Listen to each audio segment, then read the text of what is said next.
Shalom, all praises to Yahweh. Bar Shem Yahushai. Bar Shem Harakah Kodash. Double honors unto the apostles and elders, the great Musa on the rule well, and shalom to the hopeful elect. This is news and prophecy, prophecy and news.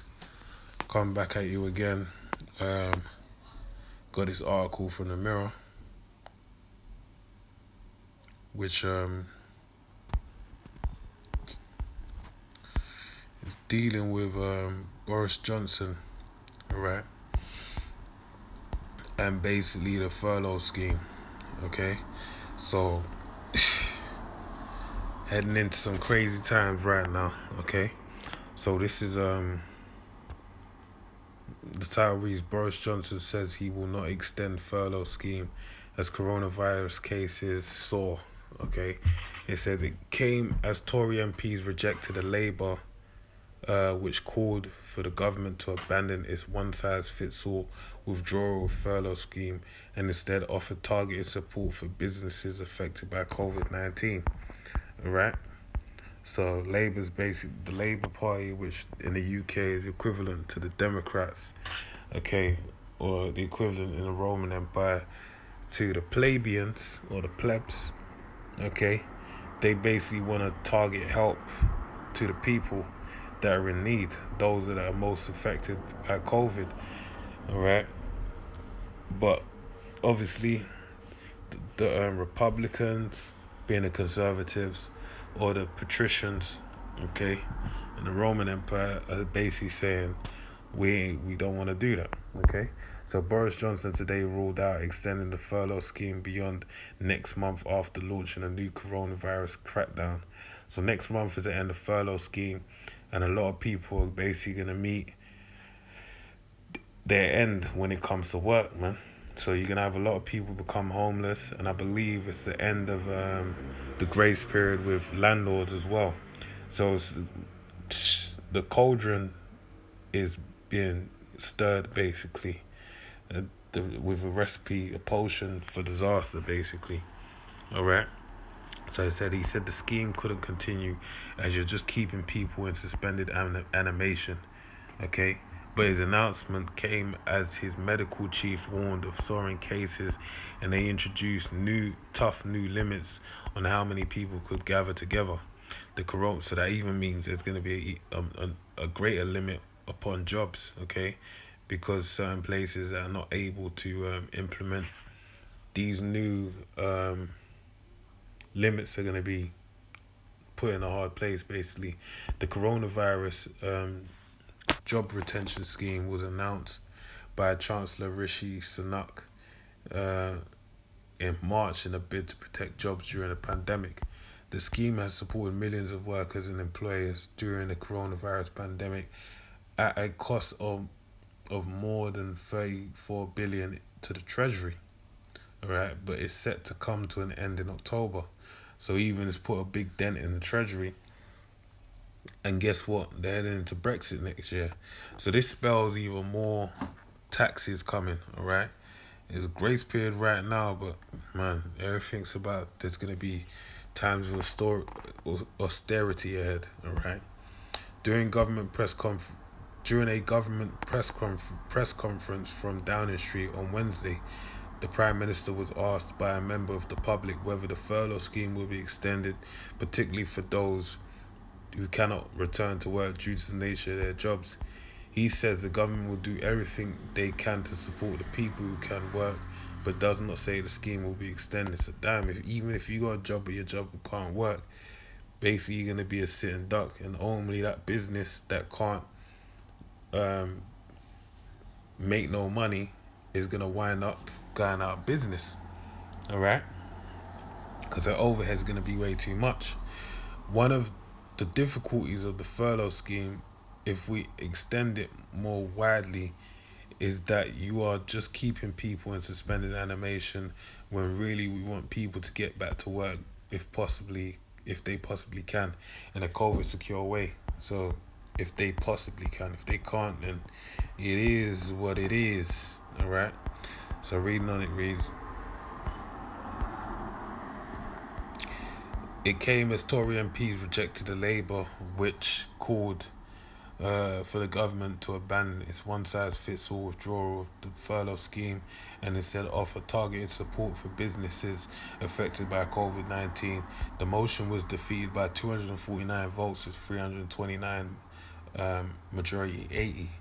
They later support the government's amendment of the motion, which praised its economic response to the pandemic. Bloody hell.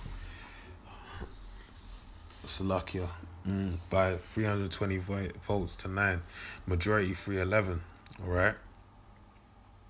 So Shadow Treasury Minister Bridget Phillipson said it would be a mistake to end the furlough scheme now.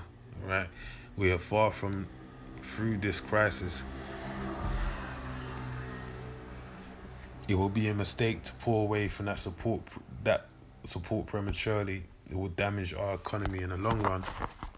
It will hit those sectors of the economy that are world leading. We should not make that mistake. And which is a good idea if they're trying to keep this system in place, but they're not. Right? They're trying to destroy and rebuild for the beast system, the blockchain, and all these different things, but only the RFID chip, which is the mark of the beast. Prophecies have to roll, okay? Everything has to roll in the spirit, okay? S&P economic spokeswoman Alison Furlough said it was short-sighted to end the furlough scheme now, right?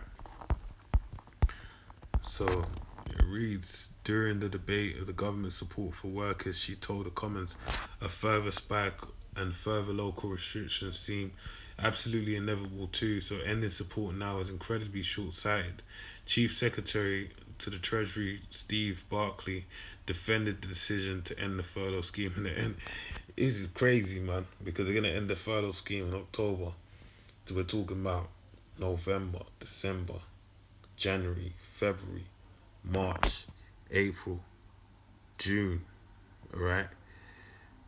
So let's say about 7 months of lockdown, and you're barely gonna be, and you're gonna have to fend for yourself basically and work it out, alright? And this is not a couple people, this is not couple hundred, this is not couple thousand, we're talking millions, alright? Ultimately, of people that are on the furlough scheme that will be put in danger basically. He told the Commons the House needs no reminder of the scale of the economic challenge facing our country. Recent GDP figures confirm that they have entered an acute recession on a speed and scale we've never seen before. Alright?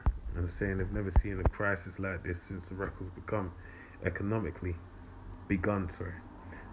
economic crisis on this scale means whatever the government does, the jobs will be lost, businesses will close, and as the Chancellor said last month, hard times are here, alright? And they really are.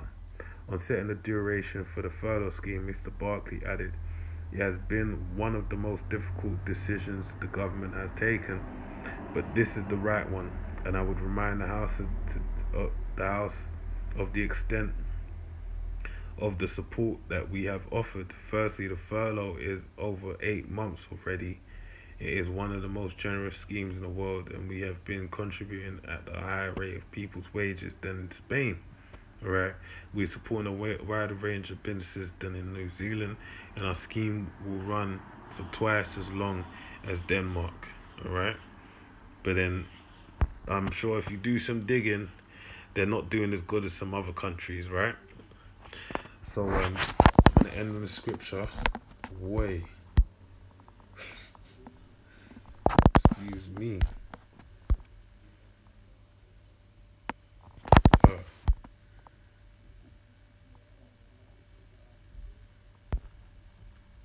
Second Edges 15:17 and 9 to 19 says, a man shall desire to go into a city and shall not be able, for because of their pride the city shall be troubled, the houses shall be destroyed, and men shall be afraid. Alright, so this is something that we're already kind of seeing right now, with the cities being locked down, but not to the degree of what is being said in the scripture. That's gonna come, alright, but the cities are gonna be troubled and shall be destroyed, and men shall be afraid. That's what we're on the cusp of, alright? Okay? But this is what I want to read. This is the point. Verse 19. A man shall have no pity upon his neighbor, but shall destroy their houses with the sword and spoil their goods because of lack of bread and great tribulation. And that's where we're heading with this, man. Lack of bread and great tribulation. That's why it said, the Chancellor said last month, hard times